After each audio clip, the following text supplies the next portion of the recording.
Vaison-la-Romaine, ville située entre le mont Ventoux et les dentelles de Montmirail, possède un riche patrimoine historique. La cathédrale de la Haute-Ville témoigne de l'époque où Vaison était une possession du pape, le comtat vénessin. Au XIVe siècle, l'insécurité règne. Des bandes de mercenaires maraudent, la peste noire se répand partout en Europe et la guerre de 100 ans fait rage. À cette époque, du fait d'une migration survenue quelques siècles plus tôt, la population vaisonnaise vit majoritairement dans la Haute-Ville, protégée derrière des remparts et des fortifications. Mais ce bourg castral est trop éloigné de la cathédrale Notre-Dame de Nazareth, située dans la plaine. Ainsi, en 1464, la construction d'une nouvelle cathédrale sur ce bord de falaise, à l'est de la ville, est décidée par l'évêque et ses chanoines, avec le conseil de communauté géré par les consuls de la ville. C'est un édifice simple, à chœur pentagonal et 3 travées.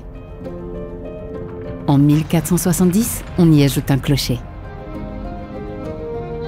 Durant les décennies qui suivent, la population vaisonnaise s'accroît. Et à la fin du XVIe siècle, la cathédrale est devenue trop petite.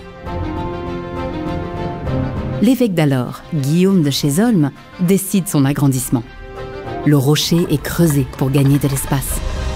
Le chœur est détruit pour laisser place à une travée supplémentaire et un nouveau chœur de même largeur que la nef est érigé dans son prolongement. 2 chapelles latérales sont également ajoutées. Les travaux sont rapides, car 2 ans plus tard, le 25 novembre 1601, la cathédrale est solennellement consacrée en l'honneur de Dieu, de la bienheureuse Vierge Marie, de tous les saints et en particulier de Saint Quenin, patron de la ville et du diocèse. Durant le XVIIe siècle, de nouvelles chapelles sont ajoutées de part et d'autre de la nef, et son embellissement intérieur se poursuit. Avec ces agrandissements, la cathédrale a alors le plan que nous lui connaissons aujourd'hui. L'embellissement de la cathédrale continue dans la seconde moitié du XVIIIe siècle avec l'évêque de Pélissier, qui demande au consul une nouvelle façade plus noble. Il s'agit de celle qui est visible de nos jours. Elle est élevée en pierre de taille dans un style jésuite, avec des pots à feu de part et d'autre d'un fronton triangulaire. Mais à la fin du XVIIIe siècle, les idées révolutionnaires de la France toute proche gagnent le comtat vénessin.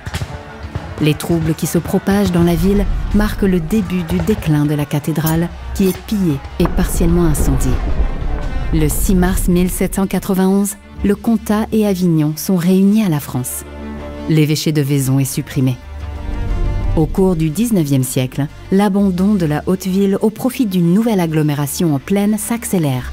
Et en 1897, la paroisse est définitivement transférée dans l'ancienne cathédrale romane, Notre-Dame de Nazareth.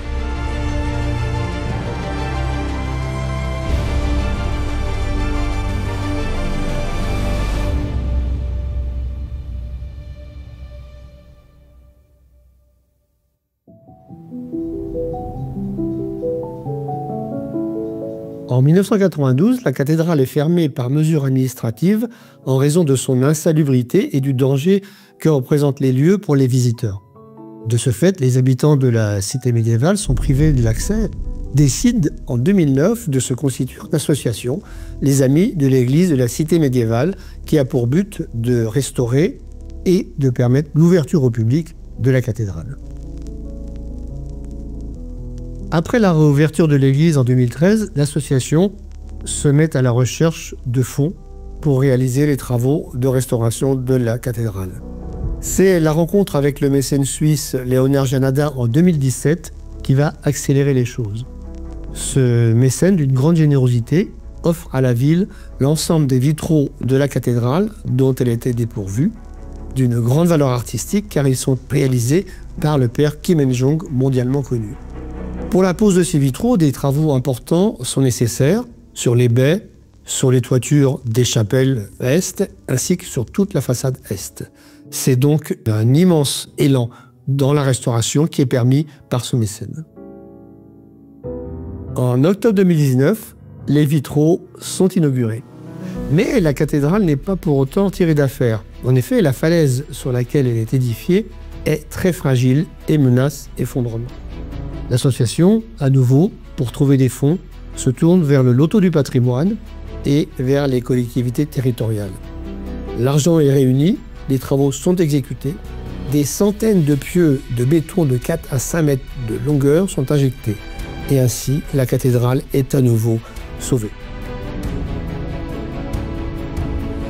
Même si d'importants travaux restent à exécuter, notamment sur la toiture de la nef et du clocher, l'église est désormais ouverte à tous les Vaisonnais et aux visiteurs, particulièrement lors des activités culturelles que l'association des Amis de l'Église organise, c'est-à-dire des expositions d'art contemporain, des concerts. C'est ainsi la nouvelle vie de l'église cathédrale de la cité médiévale de Vaison-la-Romaine.